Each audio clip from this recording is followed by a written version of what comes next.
Tuez-les tous, Dieu reconnaîtra les siens. Si cette phrase transmise par Césaire de Heisterbach fut réellement prononcée devant Béziers en 1209, alors elle marque l'un des effondrements les plus vertigineux de la conscience humaine. Arnaud Amaury, légat du pape et voix de Rome, n'aurait pas seulement ordonné ici un massacre, il aurait profané le discernement humain en prétextant le ciel. Là où la miséricorde devait retenir le bras, le nom de Dieu fut invoqué pour couvrir l'abattoir d'êtres dont le seul crime était d'être là, enfants, femmes et hommes. Mais la vraie catastrophe ne s'arrête pas au sang versé. Nos actes ne disparaissent pas quand ils sont commis. Ils deviennent mémoire, récits, blessures et héritage. L'histoire des hommes n'est pas seulement un champ de ruines, c'est un tissage invisible, l'effet papillon de l'âme. Rien ne s'efface jamais entièrement.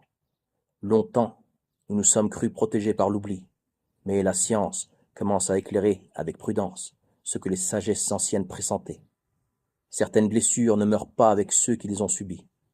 L'épigénétique ne dit pas que les souvenirs ou les fautes s'inscrivent littéralement dans notre ADN, mais elle dit que la peur, la famine, le stress extrême, l'angoisse, les violences prolongées peuvent laisser des traces biologiques, psychiques et familiales dont les générations suivantes peuvent porter l'écho.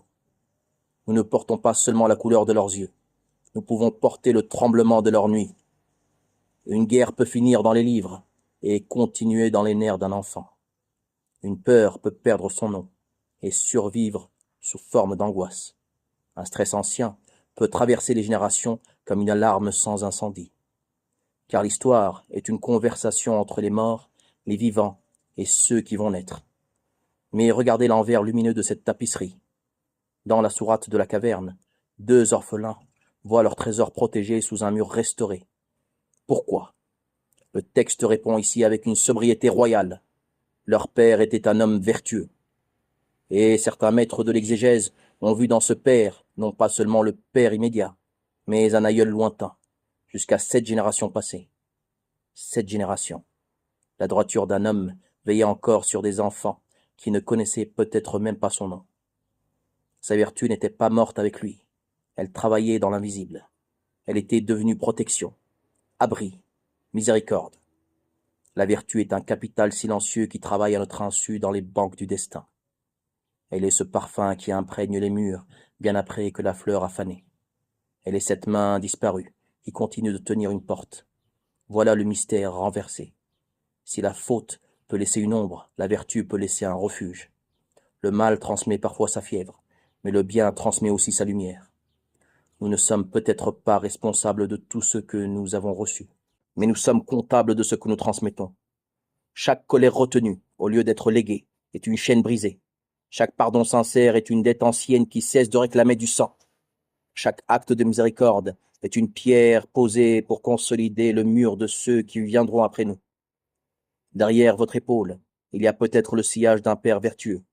Il y a peut-être aussi l'ombre d'une faute ancienne. Vous n'avez pas choisi tout ce que vous traversez, mais vous pouvez choisir ce qui continuera après vous. C'est là que commence votre liberté. Votre mission n'est pas seulement de réussir votre vie. Votre mission est de devenir celui par qui la malédiction s'arrête et par qui la lumière recommence. Car Dieu ne reconnaît pas seulement les siens dans le chaos des batailles, il les reconnaît à la trace de paix qu'il laisse dans le sang de l'histoire. Et vous, quel héritage invisible êtes-vous en train de déposer dans le sang, les silences et les âmes de vos enfants?